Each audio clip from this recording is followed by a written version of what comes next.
Whether you love them or hate them, there's no denying that the villain is very important to most stories. Some might even go as far as to say that not having a villain automatically makes anything badly written, but that's actually far from the truth. However, in this day and age of trying to make most villains sympathetic, and usually not succeeding too well at it, it seems that a lot of people have forgotten just how important the bad guy actually is most of the time. And today, while trying to keep this video a reasonable length, I'd like to try and go over why villains are honestly a lot more important than most people might think. And there are going to be spoilers ahead for pretty much any movie I bring up, so in case there's something you've been meaning to watch and don't want spoiled, you might just want to be on the lookout. I won't be giving out any other spoiler warnings here. Okay, so to start off very simply, most people say that the primary purpose of a villain in any given story is to cause conflict. And this is most definitely true, as you can easily find thousands of stories out there that basically boil down to a villain causing problems, and the hero having to stop and or fix those problems. So obviously in those cases, if there is no villain, there is no story, as something like Wreck-It Ralph beautifully demonstrates in a nutshell. However, causing conflict is not the only purpose for a villain to serve, especially because if you look at it, there are also plenty of movies where the main conflict is actually caused by something else entirely, and the villain is only adding more problems for the hero to face. And to use an iconic example of this, in The Wizard of Oz, the Wicked Witch of the West doesn't bring Dorothy to Oz herself, nor does she cause that many problems for Dorothy while she tries to get to the wizard. Sure, she certainly makes things more difficult, but she's not the main source of conflict. That lies firmly in Dorothy wanting to get home, and in order to do that, she must find the wizard. The witch just makes sure that task isn't too easy. In fact, you notice that even after she's killed, her death itself does absolutely nothing to get Dorothy home or any of the others what they want either, with that pretty much only being resolved once the wizard is exposed. Basically, she could have been bypassed entirely and the movie would have reached the exact same outcome. So now you might be thinking, so if a villain's purpose isn't only to cause conflict, then what else are they useful for? Well, something very important that most people don't think of, actually. But let's look at a statistic first. Experts say that the average person will have one enemy for every 4 friends they have. Now, while this obviously doesn't apply to everybody, the point is that any given person will have people they do like and people they don't like, and that the amount they do like will usually outweigh the people they don't. Now, what's my point with all of this? That if any given person is prone to looking for people they do and don't like in real life, then they're obviously going to do the same thing in a fictional story. And in all honesty, a villain makes those distinctions between the characters a lot easier. Because if one character is the bad guy and does a lot of horrible things to back it up, then it makes the audience a lot more likely not to like them, at least in the traditional sense, and like the heroes as a consequence. When a story doesn't have a villain, however, that sometimes leaves the quote-unquote good characters to have to cause the main conflict themselves by doing something stupid or something they shouldn't have. And if there's no villain to make them look better by comparison, then the audience might find themselves not liking characters that the writers want them to. And to use an example of that, let's take Disney's recent obsession with not wanting to have a traditional villain by looking at a movie of theirs that doesn't have a bad guy, Ralph Breaks the Internet.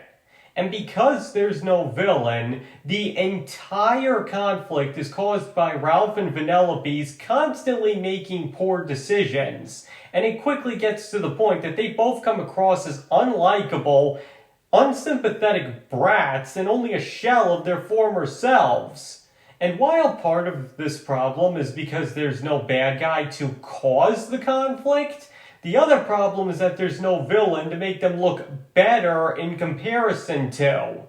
Because every character is meant to come across as in some way sympathetic, and there's no definitive person for the audience to root against, it makes them much more likely to judge negatively on Ralph and Vanellope, especially because the narrative wants them to be sympathetic, while their actions and behavior clearly come across as almost the exact opposite. And just contrast this with the first movie. When Ralph does the wrong thing and smashes Vanellope's car, he remains sympathetic because he was thoroughly manipulated by the villain. In other words, he didn't do that of his own volition. He did that because he was tricked into believing he was doing the right thing. And with King Candy going completely psychotic afterwards, it's honestly no wonder why Ralph remains nothing but absolutely likable. In the sequel, however, he does the blatantly wrong thing completely of his own free will simply because he was thinking selfishly. And with no bad guy to make him look better by comparison. Or to use the same example from before, what if there was no Wicked Witch and the conflict simply revolved around Dorothy trying to get home? Well, then I honestly think people would go down even harder on Glinda and the Wizard as being manipulative and unsympathetic. Really, I think people are way too hard on these characters already. But can you imagine what people would say if the witch wasn't there to make them look better in comparison to? Especially the Wizard.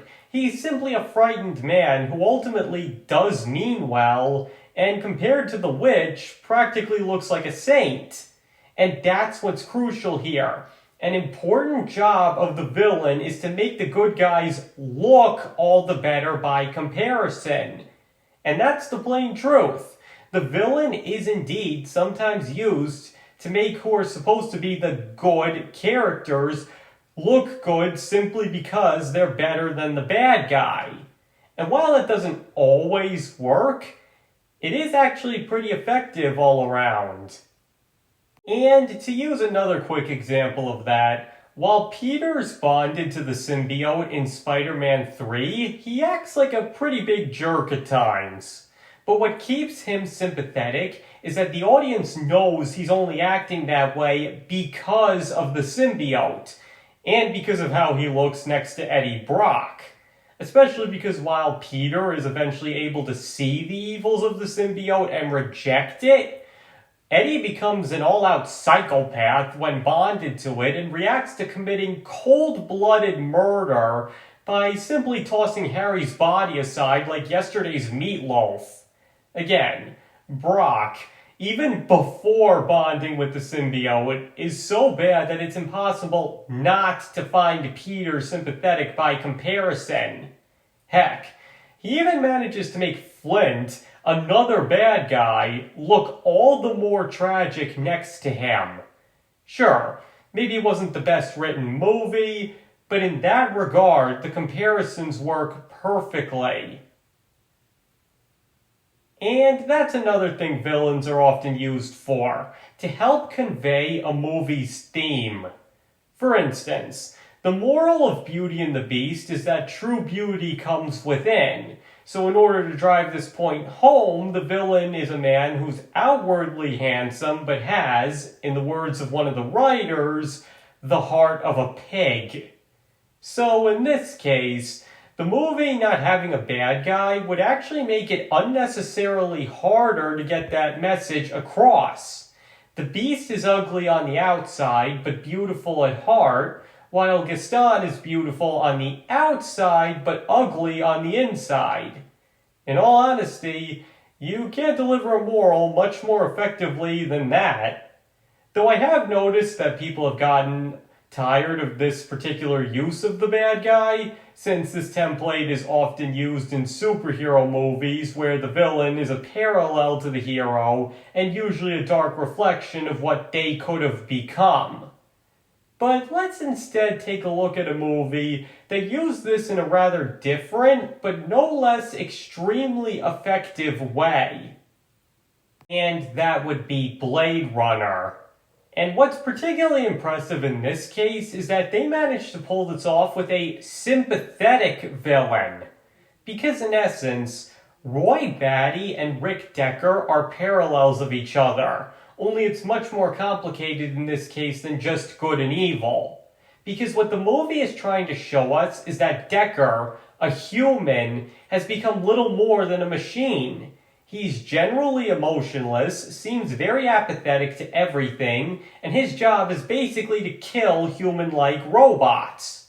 While Roy Batty, by contrast, is a robot who exhibits much more human-like behavior, is extremely passionate, and on the whole acts much more like a person. Basically, the point is that Decker, a human, has fallen into dehumanized mechanical states, while Roy, a machine, is much more human than most of the actual humans in the story. Really, the only reason one is the good guy and the other is the bad guy is because Decker pretty much only kills in self-defense, while Roy is a bit more liberal in who he kills. But even then, Roy still comes across as sympathetic because he knows what he's doing is wrong and clearly shows regret over it, but also because it comes from his venting his frustrations over his inevitable death. To put it simply, while Decker isn't a murderer per se, he honestly doesn't value life too much and basically just wastes his own away. While Roy, by contrast, values life above everything and goes to extreme lengths to have it extended, only to find that it was all for nothing. And this is best shown by his final act being to save Decker and spend his final moments talking to him. In that moment, we see that a robot has come to value the gift of life more than living human beings have. And it's only after this experience that we see humanity start to return to Decker as well. So, in essence, the movie is a story of how humanity has become so detached from their emotions that they start to act more like robots than the robots do. And it's only through the robot's own understanding of humanity that humans have any hope of regaining their own. And because of that, this story simply would not work without a bad guy, and specifically one that is a reflection of the main character. Because Roy almost comes across as more likable than Decker, and that's the whole point.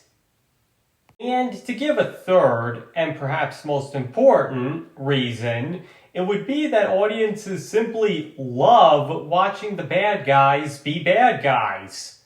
Sure, there are some sympathetic villains like Roy Batty that are just as iconic and beloved, but generally the more evil and effective a villain is, the more iconic they are. And this will sometimes extend to their movie as a whole. To go back to that example for a third time, the Wicked Witch isn't needed in The Wizard of Oz per se, but she makes the movie a lot more fun to watch, doesn't she? She was even so popular that they made an entire stage musical about her. Or take a movie like Die Hard. Do you really think the movie would be so iconic if it weren't for Hans Gruber? Because when this movie comes up, it usually isn't John McClane that people are quick to talk about. Or what about The Dark Knight? Would it be so universally praised if it weren't for Heath Ledger's career-defining performance as the Joker? I mean, sure, the movie does have plenty to offer, but would it really be so beloved if it weren't for the Joker? Or what about No Country for Old Men? Did Llewellyn Moss make the movie so memorable? Or Tommy Lee Jones' admittedly great performance as the disillusioned sheriff? No, it's Anton Chigurh. He's what makes this movie. This man is a psychotic killing machine whose morality is unlike anything ever portrayed in fiction, and people find it absolutely fascinating. People are so intrigued by this character and obsessed with figuring out his methods to such a degree that some have even put forth theories that he really is a ghost or some kind of alien. But the point is, if it were just Bell and Moss, do you really think people would remember this movie? No. No matter how well written they are, it's Anton Chigurh, hook, line, and sinker that makes this movie so memorable and acclaimed. And even take something like Star Wars. Sure, it had other great characters and the special effects to reel audiences in, but do you really think they would have been so captivated if it weren't for this? Do you really think Star Wars would have become as iconic as it did if Darth Vader was sympathetic from the start? And what particularly helped in Return of the Jedi and the prequels is when he wasn't being evil, there were other characters to fill that role for him, especially in the form of the Emperor. A man 1,000,000 times more evil and relishes in every single moment of it. And let's face it, only somebody like that could have ever convincingly been the man that Darth Vader answers to the point that he easily holds his own against him in any scene they share together. So, to put it simply, audiences just love the villain, especially when they're being evil. Now, why exactly this is, I'm not 100% sure. There are various theories and explanations out there, but I won't get into any of them here. Because the point is simply that people love it when the bad guy is bad. Even a plant with a smooth voice manages to steal its movie away from somebody as talented as Rick Moranis.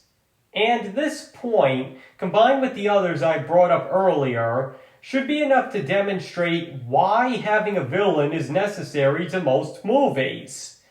Because honestly, not having a bad guy also limits what you can do in a story most of the time pretty badly, which is a major reason why they're usually included even when they aren't necessarily needed. To state the simple truth, they're just very good at making their stories effortlessly compelling. And I know there's also some who say that having a villain isn't realistic, but as I covered in my video on sympathetic villains, which you can find a link in the description to, yes, they are. Bad people exist in the real world, and there should be no shame in making them the villains of any given story. But all that being said, let me leave you off with this to think about.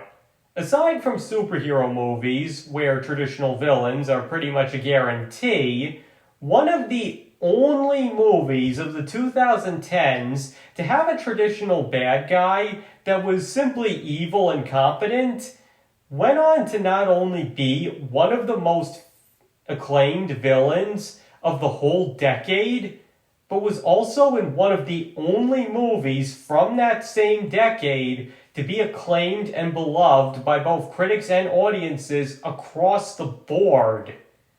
Now, how much do you believe one had to do with the other?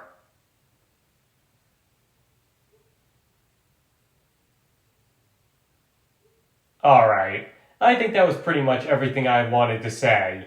So now I'd like you to tell me, do you believe that having a villain is extremely important to most stories, or do you believe that the bad guy is overrated? Please feel free to let me know in the comments. And remember, if you disagree with anything I said, that's fine. If you don't like villains as a rule, that is most certainly your prerogative to do so. And thank you all for watching. I really appreciate it, and I hope to see you all next time.